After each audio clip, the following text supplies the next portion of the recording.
Olá, bom dia, amigos e amigas do canal Dica de hoje. Meu nome é Daniel Nigri, hoje é dia 20 de maio de 2017. Vamos começar mais um vídeo no canal.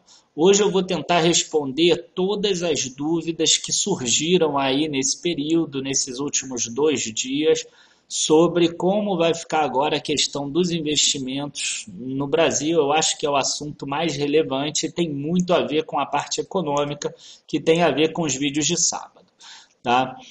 Primeiro, eu vou aqui aparecer pelo seguinte: por que que eu botei esse título, tá? Ibovespa pós-Temer. E se vocês forem lá no site, vocês vão ver que tem um artigo com o mesmo nome que tem um enfoque um pouco diferente desse vídeo. E por que que eu fiz então esse título? Porque é o seguinte, o Temer, quando ele entrou na presidência, a expectativa que existia em relação a ele é que ele montaria um bom comitê de política monetária, boas pessoas, bons economistas para lidar com a economia de uma forma geral, que ele iria conter essa alta da inflação que estava desenfreada até o final de 2015. A gente esperava também que ele reduzisse o déficit fiscal do Brasil e com isso teria que ter uma política de aperto dos gastos públicos, sabendo que esse déficit não iria mesmo chegar nesse ano num patamar bom, só iria chegar em 2019 num superávit. A gente também esperava que a economia virasse mesmo assim de forma muito lenta e que ele desse as condições necessárias. Por isso, a bolsa cresceu tanto, porque a bolsa ela se movimenta a partir de expectativas, tá? E a expectativa era a melhor possível para o futuro do Brasil, igual eu mesmo cansei de falar isso algumas vezes. E aí o que acontece? Essa expectativa ficou em xeque. Por quê? Porque para o presidente passar qualquer coisa, por menor que seja a proposta que ele queira passar no Congresso ou em qualquer outra casa, precisa ter maioria. E para ele ter maioria, ele precisa ter uma base. Precisa ter uma base de sustentação que aceite o que ele está falando. Porque essa base vai ter problemas depois com o eleitorado na época da eleição. E aí, isso parecia estar caminhando bem, vocês viram que a PEC dos gastos públicos lá passou bem, o texto da reforma da Previdência entrou tranquilo também para começar a votação, e com essa questão toda isso entrou em xeque. Eu não estou falando que não vai acontecer, eu estou falando que agora é impossível prever, seria um chute, ok? Então eu vou agora mostrar alguns slides aqui, eu vou sair disso, tá? Mas o que eu quero que vocês saibam agora de princípio é o seguinte: o mercado precifica expectativa. E a expectativa que era boa deixou de ser. E isso tem um preço, tá? Se você pega um empréstimo no banco e tem juro de 8%, no final você paga um valor menor do que se você tiver um juro de 11%. Se você fizer a conta inversa, se você vai ter que pagar no futuro um valor no banco, tá, de R$ 5.000, e você pode pegar um valor, dependendo do desconto dos juros, o valor que você pega a 11% é menor do que o de 8%. E na hora que você faz o cálculo de precificação das ações, você desconta pela taxa de juros. Como agora tem incerteza, o desconto é maior. Então, a tendência de curto prazo é uma queda, tá? De curto prazo. Agora, quanto é o curto prazo? Não sei. Pode ser um dia, uma semana, um mês, pode virar longo prazo, tá? Por enquanto o cenário é incerto. Vamos ver agora qual é a minha opinião. Eu vou tirar eu, né? Porque não importa. Então, vamos lá. O que acontece é o seguinte, tá? No futuro, no longo prazo, essa questão toda não importa muito se é o Temer ou se é o Aécio ou se é qualquer outra pessoa, tá? O que importa é qual é o impacto do que acontecer na economia real. Porque o que faz a bolsa subir ou cair são o lucro das empresas. É a melhoria das empresas, é a geração de caixa das empresas. O que faz a ação subir ou cair, no final, é isso. Tá? Hoje o que está acontecendo é um choque de curto prazo, porque a gente não sabe mais se aquele cenário que antes parecia muito provável ele vai existir. Então, o que, que aconteceu de princípio? Aumentou a incerteza. Aumentando a incerteza, os investidores estrangeiros e até os nacionais tiram dinheiro. Eu, por exemplo, conheço várias pessoas que preferiram vender as ações. Eu não fiz isso, mas tiveram várias pessoas que preferiram e falaram assim: eu vou botar agora numa aplicação mais segura, quando isso tudo resolver, eu volto. Tiveram outras pessoas que tiraram e não vão voltar. Tá? Só que vamos focar nos investidores estrangeiros. Os investidores estrangeiros eles tiram dinheiro do país. Eles tirando o dinheiro do país, sai dólar do país. Saindo o dólar do país, o dólar sobe. E o dólar subindo, a inflação aumenta. Por quê? Não é porque as pessoas viajam, é porque a inflação aumenta porque o milho é cotado em dólar, o trigo é cotado em dólar, o petróleo é cotado em dólar. Então, você fala assim, mas não como milho e trigo, café é cotado em dólar. E não é só comida, entendeu? Igual o petróleo. Qualquer coisa que você tenha, qualquer serviço que você preste, a pessoa chega com petróleo, com gasolina na tua casa. Tá? A entrega desse produto é com petróleo, com gasolina na tua casa. A chegada desse produto no supermercado ou em qualquer outra loja é com gasolina. Então, o dólar subindo, a inflação aumenta. Isso é fato, tá? Eu já fiz um vídeo sobre isso. O dólar aumentando, a inflação aumenta. E a inflação aumentando, talvez os juros não possam cair. Talvez não possam cair como eram antes, talvez eles tenham que subir. A gente ainda não sabe até quando vai essa inflação para ter uma determinação certa aqui. Tá? E os juros não caindo, o que, que acontece? Os créditos ficam mais caros para as empresas investirem, os créditos ficam mais caros para as pessoas consumirem e essas dívidas acabam pesando mais. Então, as empresas não realizam investimentos. Se elas não realizam investimentos, empregos não são gerados. Se empregos não são gerados, menos pessoas recebem salário, menos pessoas consomem. A demanda continua retraída e com a demanda retraída a economia não cresce, o PIB não cresce. Esse cenário que parecia impossível ou muito improvável há um mês atrás ou até há 10 dias atrás, ele hoje já é um cenário possível, no mínimo.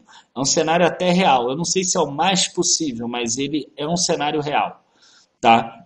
Então a gente tem que ver como isso tudo vai afetar a economia real. O que eu fiz nas minhas aplicações? Tá? Eu não vendi nada de ações, mas eu ganhei algum dinheiro com opções. Tá? Que conseguiu suportar aí 60% da queda. Tá? Então eu tenho aqui um mini curso gratuito de opções, inscrevam-se no próprio site, dicadehoje7.com. Então o que aconteceu é o seguinte, a minha carteira caiu aí uns 9 a 10% na quinta-feira, tá? E eu não vou pegar hoje eu estou gravando aqui durante o pregão de sexta-feira, hoje deve subir alguma coisa, obviamente. Mas as opções seguraram aí uma boa parte dessa queda. Se eu somar ações e opções, ela deve ter caído uns 4%, 4,2%, alguma coisa desse tipo, que foi muito bom para o dia de ontem. Tá? É a importância da proteção da carteira, que eu vivo falando e as pessoas botam em segundo plano porque elas pensam em rentabilidade. E agora eu vou começar a fazer as respostas do que tem me perguntado. Tá? Vamos lá. Daniel, nesse momento, o que é bom fazer? É bom aproveitar as oportunidades e comprar? Ou é bom a gente deixar para lá e esperar mesmo? Tá? Eu fiz um estudo aqui dos últimos Circuit Breakers de 2008 e eu vi aqui no retângulo roxo primeiro o que aconteceu. Você teve aqui um Circuit Breaker grande, tá? Mais de 15% chegou aqui, aí fechou aqui em 12, alguma coisa. No dia seguinte, vejam que subiu, teve uma alta forte, parecido com o que está acontecendo hoje que eu estou gravando, ontem para vocês que estão vendo. Teve ainda uma outra alta aqui, pequena, mas com um pavio grande no outro dia e depois começou a cair. Olhem como caiu bastante. E aí depois teve outro circuit breaker aqui, que também teve uma alta grande, mas agora 2 dias depois, que já foi ensaiada nesse dia aqui, e depois teve outra queda grande. Tá? Vocês vejam que essa queda aqui chegou até 29 mil pontos. Tá? Se a gente pegar esse primeiro circuit breaker aqui, ele começou em 51 mil pontos. Então, quer dizer, não achem que essa alta de sexta-feira é o suficiente para dizer que isso aqui não foi nada. Tá? As 2 vezes que aconteceram isso em 2008 foi um pega-sardinha, tá? Foi um engana-trouxa aí, como a gente fala. Ok? Então, tomem cuidado com isso. Mas se você por acaso entrou aí comprando para fazer trade, para alguma coisa nesse sentido, eu tenho uma notícia boa para vocês. Em 2009, um ano depois, a bolsa chegou aqui em 61 mil pontos, ó, final de setembro contra final de setembro do primeiro circuit breaker. Então, mesmo que você tenha comprado aqui nesse dia aqui de alta, na máxima aqui perto de 49 mil pontos, você fez aí uma boa alta até um ano depois. Se você comprou depois desse circuit breaker, mais ainda, tá? Quando eu falo desse circuit breaker é depois da alta, achando que essa alta foi suficiente para reverter. Mas já em 10 de 9 de 98, teve um outro circuit breaker que ele também foi grande, mas ele foi fundo.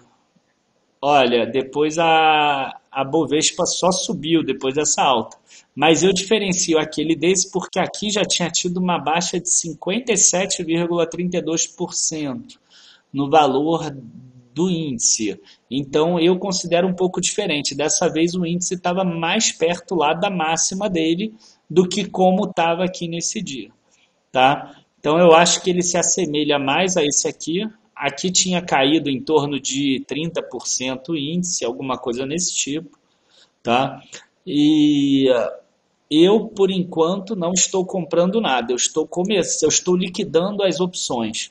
Lá no site, hoje eu botei um artigo com o mesmo título desse vídeo, com outro enfoque um pouco diferente, e que mostra alguns dos lucros que eu fiz com opções, e algumas opções eu ainda estou com elas, porque se por acaso a bolsa cair mais, eu ainda tenho alguma proteção.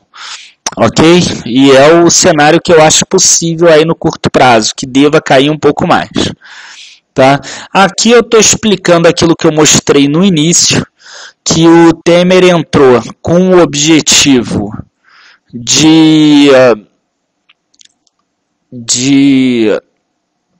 modificar, né, várias questões aí que precisavam na nossa economia, de reverter o déficit público, de diminuir a inflação, reduzir a taxa de juros, voltar a fazer o crescimento da economia, dentre outras. Para isso precisava fazer algumas reformas e tudo. E aqui eu quero mostrar o seguinte: o impeachment aconteceu aqui, nesse retângulo vermelho. A bolsa começou a subir antes, ela precifica antecipadamente.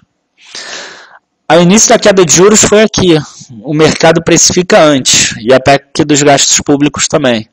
O envio da reforma da Previdência para a Câmara foi aqui em março, mais ou menos, por aqui, talvez um pouco mais para frente, talvez nessa alta aqui, mas o mercado precificou antes. E agora o mercado está precificando antes também uma possível queda. Tá? Então pode ser que o mercado precifique muito para baixo se isso se tornar real, se isso for para a economia. Se isso não for para a economia, esse aqui não vai passar de um ruído como foi esse aqui, tá? Ou até como foi um pouco esse aqui também. Tá? Então o que acontece agora? Agora não tem o que fazer, entendeu? Você tem que tentar ganhar o máximo de dinheiro lá nas opções. Quem já estava montado, né? Quem não estava agora está aí, tá mal, tá? E outra coisa que chama atenção também é esse volume aqui, olha, foi um volume bem expressivo, o de ontem, muito acima de qualquer outro volume que a gente tenha visto. Tá? Inclusive aqui, quando aconteceram os circuit breakers, ó, não foi em dia de maior volume. E nem aqui, ó, não foi dia de maior volume. Foram volumes grandes, mas não foi. Ó, aqui teve um volume maior, por exemplo. Ó. Nesse dia aqui foi esse volume. Ó, tiveram volumes maiores nesses dias aqui. Tá?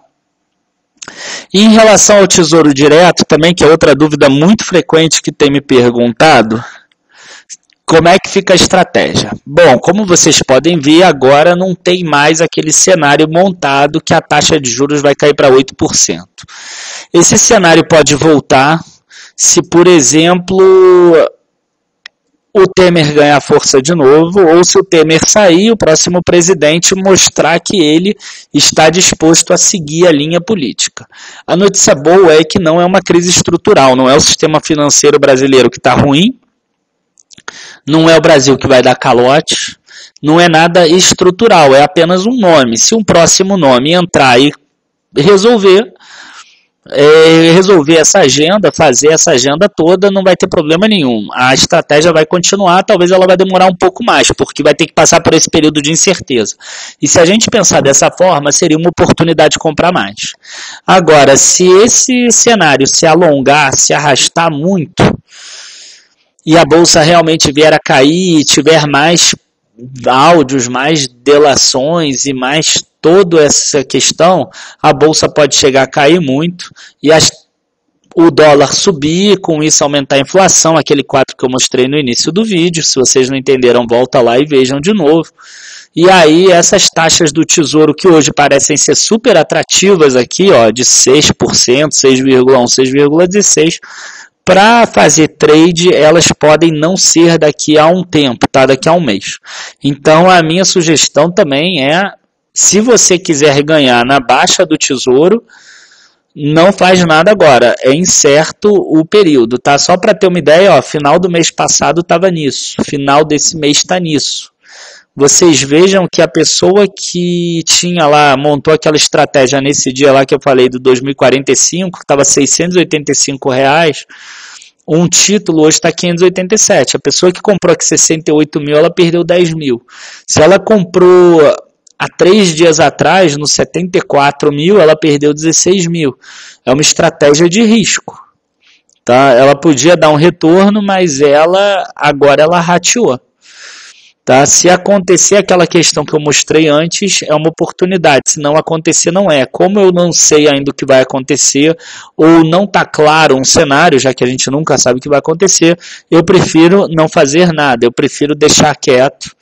E é isso. Tá? Agora, se você é uma pessoa que está pensando nesse tesouro para aposentadoria, é uma taxa ótima, é bom a beça. Você tem que entrar, não tem como pensar 2 vezes. Você ganhar 6% ao ano além da inflação é muito, muito bom. Tá? E como eu sempre falo, tá? Se você tiver que ter uma aplicação de curto prazo, uma coisa que você precise sacar e que você não tem como esperar se caso dê erro, você tem que botar no Tesouro Selic. Você vê que mesmo com esse problema todo, o Tesouro Selic passou de 8.733 para 8.797. Ele sobe um pouquinho, mas ele continua aquela trajetória dele de alta. Tá? Você vê que os tesouros pré-fixados caíram, mesmo o mais curto caiu de 779 para 762, o mais longo caiu de 571 para 534, com juros de 1.016 para 941. Tudo que tem taxa pré-fixada caiu, inclusive os IPCAs e os títulos pré-fixados, que tem uma taxa aqui de prêmio pré-fixado. Tá? Então, gente, eu acho que é isso. Queria agradecer a todos, lembrando a vocês para se inscreverem no curso de opções. Entra lá no site agora, www.dicadehoje7.com. Vejam o artigo que eu escrevi sobre esse mesmo assunto com um enfoque um pouco diferente, que é importante. Agora o momento é de desacelerar, embora as corretoras faça o máximo para te acelerar nesse momento. A melhor coisa é desacelerar. Provavelmente ainda vão ter opções melhores, vão ter preços melhores. Tá? Eu foco agora em tentar rentabilizar as opções para eu ter dinheiro para comprar quando esse ponto chegar. Tá? As minhas ações elas continuam intactas lá, não vendi nada, porque elas são para longo prazo. A Itaúsa continua lucrativa, ela continua gerando retorno. As outras empresas também, a Copel continua gerando energia, a SER continua atendendo os alunos dela, e tudo a mesma coisa, a CVC também. As únicas duas que agora tem uma questão um pouco mais complicada, que eram as duas turnaround, né? É a Direcional e a Saraiva, que agora podem ser que tenham uma dificuldade maior de se recuperar se aquele cenário lá que eu mostrei no quadro acontecer, da economia não se recuperar como um todo. Tá? Queria agradecer aí a todos. Queria dar um bom final de semana aí na medida do possível. E muito obrigado e até segunda. Bons negócios. Tchau, tchau.